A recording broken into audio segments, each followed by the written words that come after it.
Então vamos para a questão 4.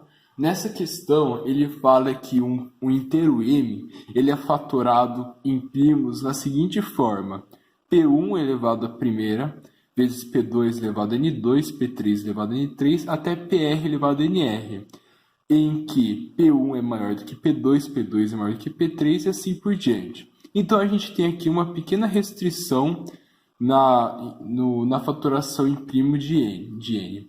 E além disso, ele falou que ele definiu uma decomposição PQ como sendo expressar M como P, um primo P vezes P1, mais um primo Q.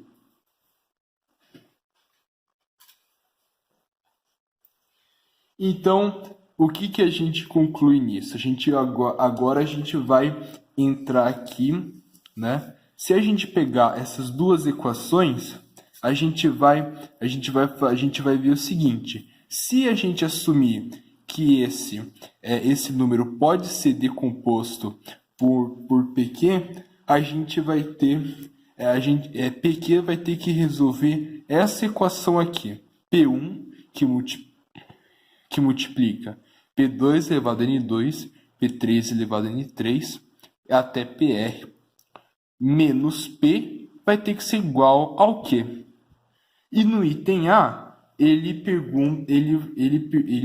fala para a gente provar que 2020 pode ser decomposto dessa forma. Então vamos lá. A primeira coisa que a gente precisa saber é verificar se 2020 obedece a essa fatoração que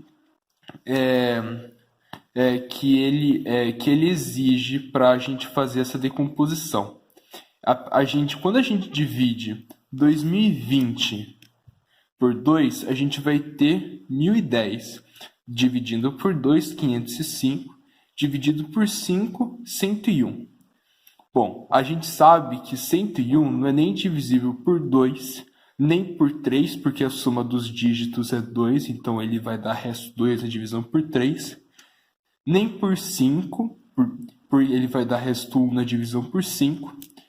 E quando a gente faz a divisão de 101 por 7, a gente vai ter resto 3, não é divisível.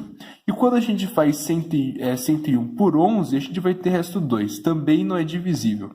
E o que a gente percebe é que 101 é menor do que 11 ao quadrado, 121, né? E então, se a gente usar aqui o algoritmo padrão para achar os primos, isso é um fato trivial mesmo, e o 101 tem que ser primo, tem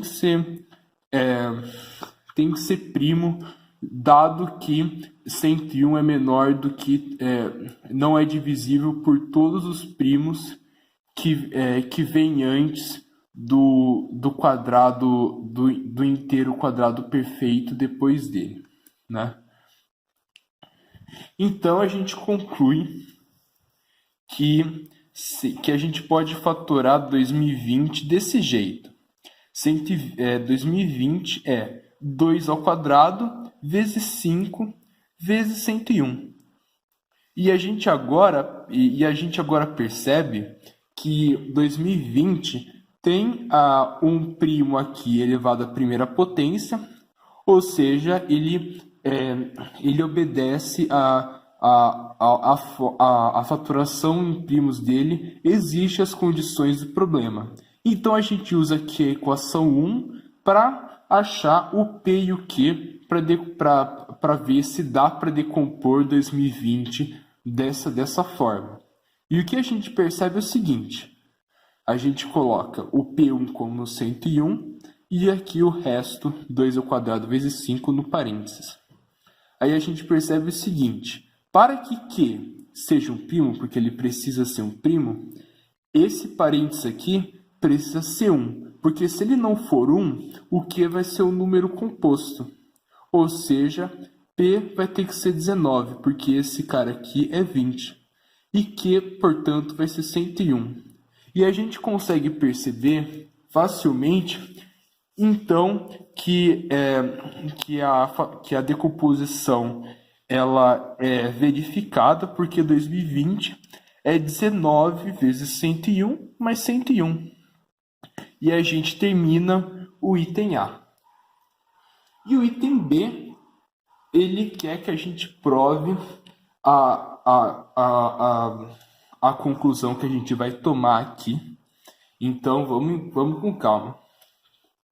Né? Ele quer que a gente prove ou que M é igual a 3 vezes o primo P1, ou que M é um número par, né? Não que essas sejam condições suficientes para que esse M seja fatorado, seja decomposto dessa maneira. Mas o fato dele ser decomposto dessa maneira é condição suficiente para que ele seja par ou que ele seja da forma 3 vezes um primo P1 qualquer, né?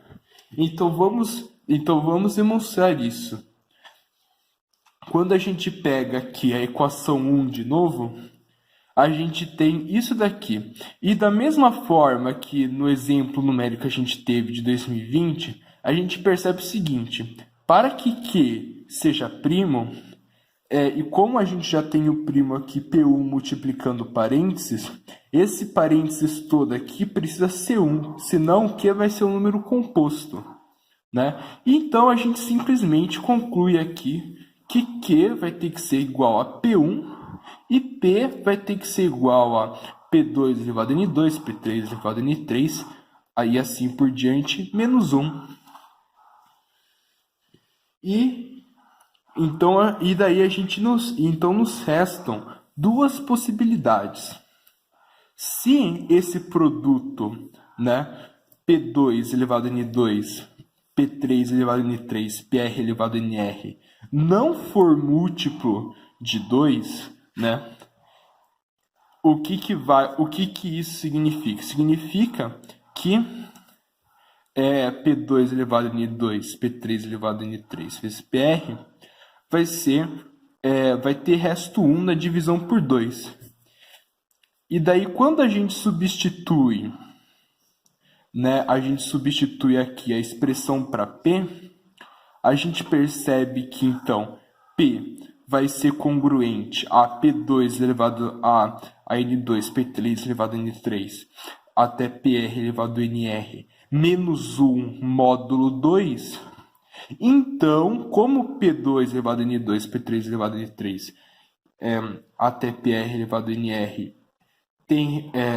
é 1 módulo 2, a gente vai ter trivialmente que P vai ter resto 0 na divisão por 2, e como P é um primo, a única opção que isso nos dá é P igual a 2, né?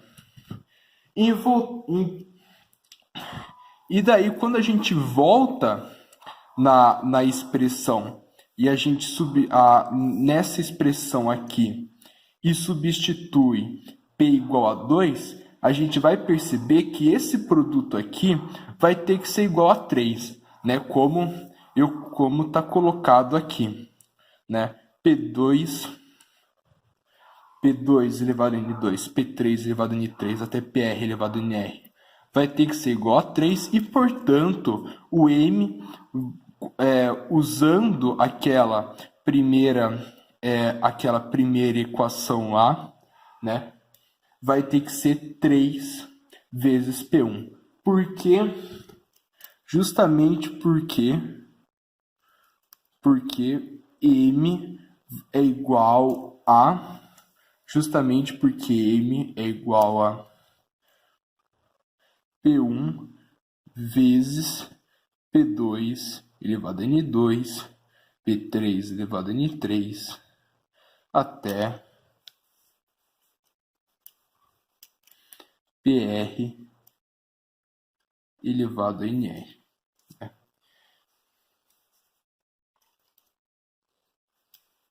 E assim a gente vai para o caso 2. Né? Se esse produto for divisível por 2, né, trivialmente, pelo mesmo motivo, porque esses primos fazem parte da faturação do M, o M é um número par, né? De novo, isso não é condição suficiente para que M seja decomposto, um M qualquer seja decomposto dessa maneira. Mas como a gente está assumindo que M pode ser decomposto desse jeito, e